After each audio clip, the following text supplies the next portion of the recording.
अस्सलाम वालेकुम नाज़रीन, आप देख रहे हैं न्यूज़ टॉक। मैं हूं यशमीन जमाल। नाज़रीन, जैसे जैसे इंतखाबात की तारीख करीब आ रही है वैसे वैसे सियासी जमातों के माबैन जो एक दूसरे के खिलाफ क्रिटिसिज्म है या बयानबाजी का सिलसिला है उसमें हम देख रहे हैं कि तेज़ी आती जा रही है। कोई किसी को लाडला प्लस होने का ताना दे रहा है और कहीं पर यह इल्ज़ाम लगाया जा रहा है या इस बात को हंसी में उड़ाया जा रहा है कि कोई लेवल प्लेइंग फील्ड का मुतालबा किससे कर रहा है और क्यों कर रहा है। पाकिस्तान पीपल्स पार्टी हम देख रहे हैं कि बहुत भरपूर तनकीद कर रही है इस वक्त पाकिस्तान मुस्लिम लीग नवाज पर कि वो सिस्टम के लाडले हैं, लेकिन आज ऐसा लगा कि वो एक कदम मजीद आगे चले गए। फैसल करीम कुंडी साहब ने गुफ्तगू की और गुफ्तगू के दौरान ये कहा कि पाकिस्तान मुस्लिम लीग नवाज जो है वो इदारों को जानबूझकर सियासत में घसीट रही है ताकि अवाम भी इदारों से बदजन हो जाएं और जो मुख्तलिफ सियासी जमातें इस मुल्क के अंदर दीगर सियासी जमातें हैं वो भी इदारों से बदजन हो जाएं।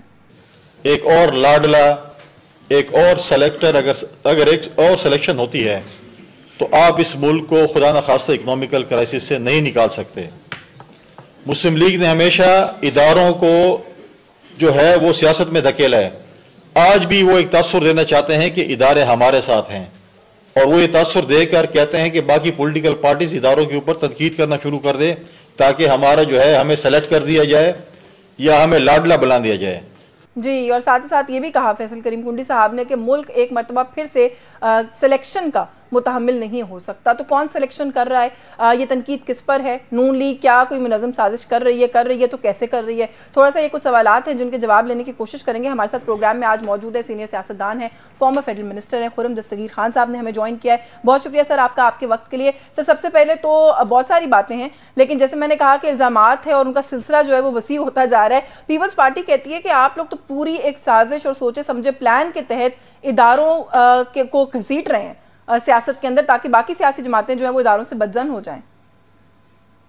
ये बड़ा एक मज़ाक़ा खेज इल्ज़ाम है कि अगर उनको कोई शिकायत है तो इदारों से करनी चाहिए, मुस्लिम लीग नून से नहीं करनी चाहिए।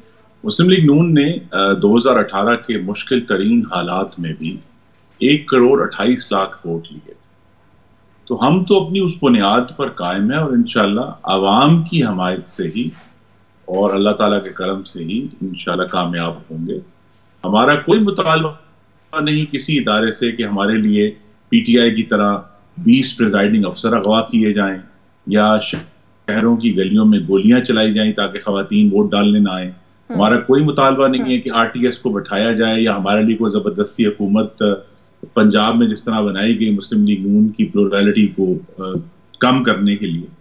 तो हमारा तो कयास पूरी का पूरा जो है वो अल्लाह ताला पर है, उसके बाद पाकिस्तान की आवाम पर है और इंशाल्लाह इन्हीं दो हिमायतों से हम इलेक्शन जीतेंगे। अच्छा खुर्रम साहब, वो कहते हैं ना where there is smoke there is fire. सारी उंगलियां क्यों उठ रही हैं आप लोगों की तरफ? अगर आप लोगों का पूरा जो रिलायंस है वो अवाम पर है, वोट पर है, आपका कोई मुतालबा नहीं है, तो हर तरफ से एक ही आवाज क्यों उठ रही है कि नून लीग ही फेवरेट है, नून लीग लाडला? मियां साहब को तो कहते हैं वो कैदी बनकर गए थे, हुक्मरान बनकर आए हैं, मजीद क्या दलील चाहिए?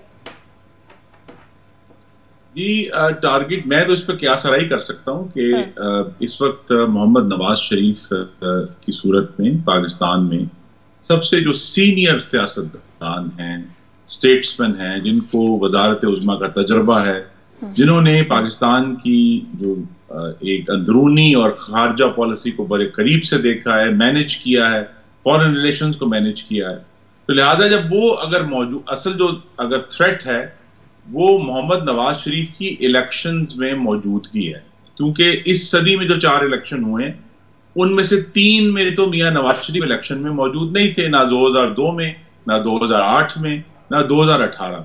सिर्फ 2013 का इंतखाब उन्हें लड़ा था। लिहाजा उनकी जो इंतखाबी अमल में मुमकिना वापसी है और फिर उसकी वजह से जो अवाम का उनकी तरफ देखना है, सब लोग उससे खाइफ हैं कि मियां साहब की मौजूदगी में फिर किसी और लीडर की तरफ अवाम की निगाह नहीं उठेगी। आप ये बड़े बड़े कॉन्फिडेंस की बात है, लेकिन देखिए जो बात आपने कही ना वो उस हद तक है कि एक सियासी जमात के आप कारकुन हैं, सीनियर रहनुमा हैं, आप जाहिर है यही कॉन्फिडेंस आपको इस वक्त दिखाना है अपने लोगों के लिए। लेकिन जो मसला है ना वो वहाँ पर बिगड़ता है जहाँ पर राना सनाउल्लाह साहब आके कहते हैं कि जी हम तो 122-123 सीटें ले लेंगे। हनीफ अब्बासी साहब आके कहते हैं बलूचिस्तान में तो हमारी हुकूमत पक्की है। अतात आरड़ साहब कहते हैं जी कोलिशन गवर्नमेंट बनेगी लेकिन खैबर पख्तूनख्वा में भी हमारी हुकूमत जो है वो पक्की है। तो ये जब बातें होती हैं, पीपल्स पार्टी ये कहती है कि एक जमात थी जो कह रही थी कि फरवरी में इलेक्शन होगा, वो नून लीग थी, हमें भी नहीं पता था इलेक्शन फरवरी में हुआ, अब ये सीटों के नंबर भी दे रहे हैं, तो अगली बात आप खुद समझ जाएं। नहीं, देखिए सीटों का नंबर तो एक मेरे सारे भाई हैं, सीनियर कॉलीग्स हैं, वो भी इसी एतमाद से सीटों के नंबर दे रहे हैं। लेकिन सीटों का नंबर फिर मैं दोहरा देता हूं, अल्लाह ताला के बाद पाकिस्तान के अवाम के हाथ में है। उन्हीं से हम जाकर वोट की दरखास्त करेंगे। और ये जरूर हमारी तवक्को है कि जब मियां नवाज शरीफ जाकर अवाम से हमायत की दरखास्त करेंगे तो फिर अवाम का बहुत मुस्बत जवाब आएगा, और सिर्फ पंजाब में नहीं आएगा, पूरे मुल्क में आएगा। ये बड़ी अजीब बात है कि जब तक तो हम पंजाब में मौजूद थे तो हमें ये ताना दिया जाता था कि जी आप सिर्फ पंजाब की पार्टी हैं। अब जबकि मुस्लिम लीग नून ने दूसरे सूबों में जाना शुरू किया है तो अब उसके ऊपर भी एतराज हो रहा है कि जी आप वहां जाकर लोगों से बात क्यों कर रहे हैं, दूसरी जमातों से बात क्यों कर रहे हैं।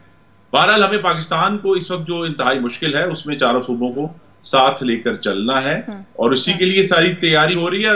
लेकिन बिल आखिर ये फैसला जो है वो पाकिस्तान के अवाम ने करना, और हमारी पूरी कोशिश यही है कि इंशाल्लाह जो फरवरी का इंतखाब है वो हर लिहाज से साफ, शफाफ और गैर आईनी मुदाखलत से पाक हो। ये जरूर है कि किसी भी इंतखाब को पाकिस्तान में हम नहीं मानते।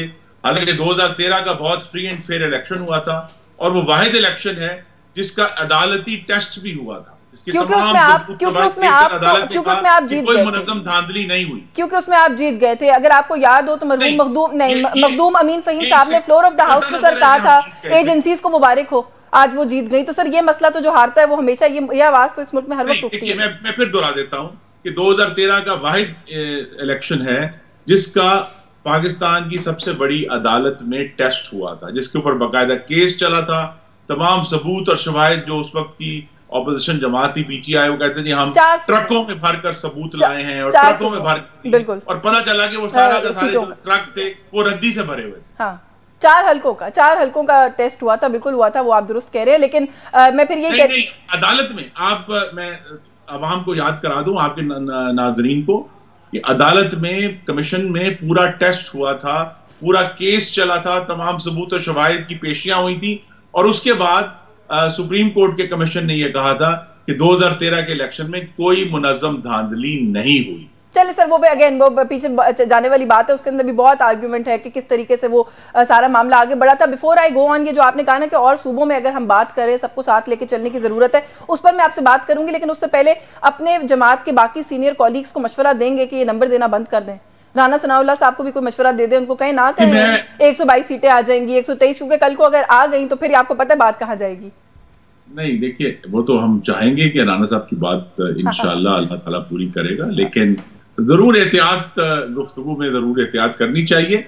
लेकिन इंतखाबी मौसम है और एहतियात और इंतखाब दोनों साथ साथ काम भी चलते। नहीं, वो बिल्कुल ठीक है, लेकिन देखिए ना 2013 का अभी तक ये इल्जाम चल रहा है कि मियां साहब ने विक्ट्री स्पीच उससे पहले ही कर दी थी, नताइज के ऐलान से पहले ही कर दी थी। तो ये फिर कहीं वही बात ना हो जाए कि अब राना साहब जो है वो पहले से विक्ट्री स्पीच कर रहे हैं कि हमें जो है वो सिंपल मेजोरिटी मिल गई है। चले थोड़ा सा बात को आगे बढ़ाते हैं। आपने कहा कि दूसरे सूबों में हम जा रहे हैं, पहले ये क्रिटिसिज्म था कि सिर्फ पंजाब सेंट्रिक पार्टी है, अब दूसरे सूबों में जा रहे हैं तो अब भी क्रिटिसिज्म है। 2 बातें, एक तो ये कि जिस तरह के लोगों को आपने शामिल किया है, सीनियर पॉलिटिशियंस है मुल्क के, लेकिन आप ही की अपनी जमात के लोग, मरियम नवाज साहिबा रिकॉर्ड के ऊपर है, जिस तरीके से उन लोगों को तनकीद का निशाना बनाते रहे हैं। मरियम साहिबा तो बड़ी क्लियर थी इस बारे में, वो कहती थी कि बाप के जो लोग हैं वो तभी कोई मूवमेंट करते हैं जब उनको उनके बाप का इशारा होता है। रिकॉर्ड पे कहा उन्होंने, हम नहीं कह रहे। तो फिर क्या अब इसको हम इसी तरह रीड कर लें कि उनको फिर कोई इशारा हो गया है और आपके फेवर में हुआ है?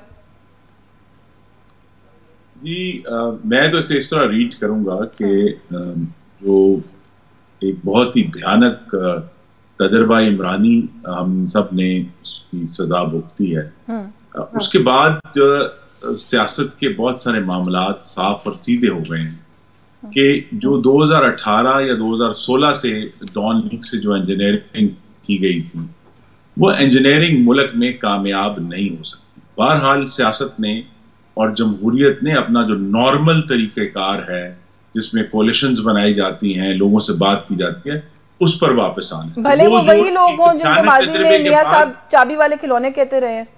हाँ, एक भयानक तजर्बे के बाद जो अमूमी जमहूरी सियासत है वो वापस आ रही है।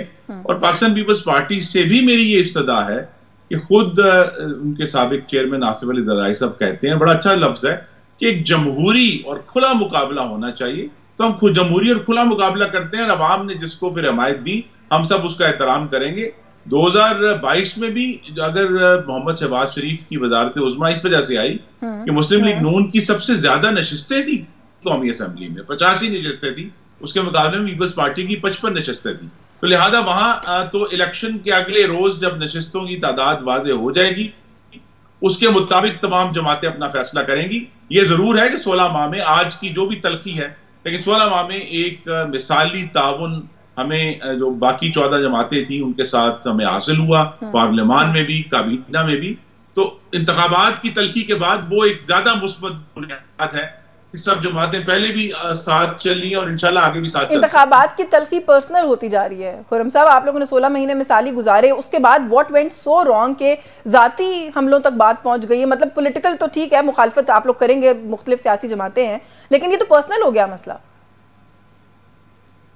जी, मैं भी इस पे सिर्फ कियास आराई कर सकता हूँ, बेहतर जवाब पाकिस्तान पीपल्स पार्टी के मेंबरान और लीडरान दे सकते हैं। मेरा ये ख्याल है कि काफी अरसे के बाद कमी वैसे आपकी तरफ से भी नहीं है, कमी जवाबी कार्रवाई बड़ी भरपूर होती है आपकी तरफ से। कर रहे हैं लेकिन ज्यादा हमला वहीं से हो रहा है, और उसकी वजह यही है कि 2008 के इंतखाबात के बाद शायद अब पहली दफा है कि पाकिस्तान पीपल्स पार्टी को सिंध में भी एक मुनज़्ज़म ऑपोजिशन का सामना करना पड़े, और उसकी भी जो इस वक्त हम ब्रिज बिल्डिंग कर रहे हैं और कोalition बना रहे हैं, तो वो अगर एक मुनज़्ज़म तौर पे हर सीट के ऊपर पाकिस्तान पीपल्स पार्टी का मुकाबला होता है, तो उन्हें अपने घर में भी एक सख्त मुकाबले का सामना होगा। और हम पर्सनली पंजाब में तो सख्त मुकाबला पहले भी करते रहे हैं और दोबारा भी उसके लिए तैयार। बिल्कुल ठीक है, आप कह रहे हैं दोबारा भी आप उसके लिए तैयार है, लेकिन ये जो इसको आपने दुरुस्त कहा कि इंतखाबात से पहले इत्तेहाद जो है वो बनते हैं, बनाए जाते हैं, सारी पॉलिटिकल पार्टीज करती हैं। मुसलसल एक बात जो कही जा रही है वो ये कही जा रही है कि एक तरफ दावा ये है कि नवाज शरीफ मुल्क के मकबूल तरीन लीडर हैं, उनके आने से मुखालफिन जो है वो इस वक्त खौफजदा हैं। दूसरी तरफ मियाँ साहब बिलावल साहब ने कहा कि 3-4 नशस्तों के लिए ऑल द वे खुद बलूचिस्तान गए। इससे साबित ये होता है कि मियाँ साहब जो है वो जो कमजोरी है इस वक्त पोलिटिकल, उसको आइडेंटिफाई कर चुके हैं। उन्हें पता है कि उनकी इस तरह से बात नहीं बननी अकेले ऑन देयर ओन। देखिए, जो बिलावल साहब की तौजीहात हैं उसका बेहतर जवाब वो दे सकते हैं। हमारा जवाब ये है कि 2013 में जब बलूचिस्तान की जो नेशनल पार्टी है उसकी मेजॉरिटी नहीं थी, उसके बावजूद मियां नवाज शरीफ ने डॉक्टर मालिक को ये दावत दी कि वो वज़ीर आला बने, और वो 2.5 साल बलूचिस्तान के पहले जो कौम परस्त वज़ीर आला थे वो रहे, उन्होंने अपनी हुकूमत चलाई। इसी तरह सब लोग भूल गए हैं कि 2013 में तहरीक इंसाफ की मेजॉरिटी नहीं थी खैबर पख्तूनख्वा में, उसके बावजूद उन्हें यह दावत दी कि वो अपनी हुकूमत बनाए दूसरी जमातों के साथ मिलकर। तो हमारा एक रिकॉर्ड है रवादारी का, हमारा रिकॉर्ड है जमहूरी वसत का, और उसी पर हम कायम है और आज तक उस पर चल रहे हैं। चले, मुझे एक ब्रेक का कहा जा रहा है, ब्रेक से वापस आके आपने कहा कि आपका रिकॉर्ड है रवादारी का, इत्तेहाद बनते हैं इलेक्शंस के अंदर, तो इस पे बात करेंगे कि रवादारी और इत्तेहाद दूसरों के साथ तो हो रहे हैं, जमात के अपने अंदर के जो लोग हैं, जो पुराने साथी हैं, वो क्यों नाराज हैं? कुछ खबरें हैं कि लोग नाराज हैं इस वक्त, क्योंकि लग रहा है कि नून लीग जो है वो इलेक्टेबल्स को प्रेफर करने की पॉलिसी जो है उसको अडॉप्ट कर रही है। इस ब्रेक के बाद से बात करते हैं, हमारे साथ रहिए।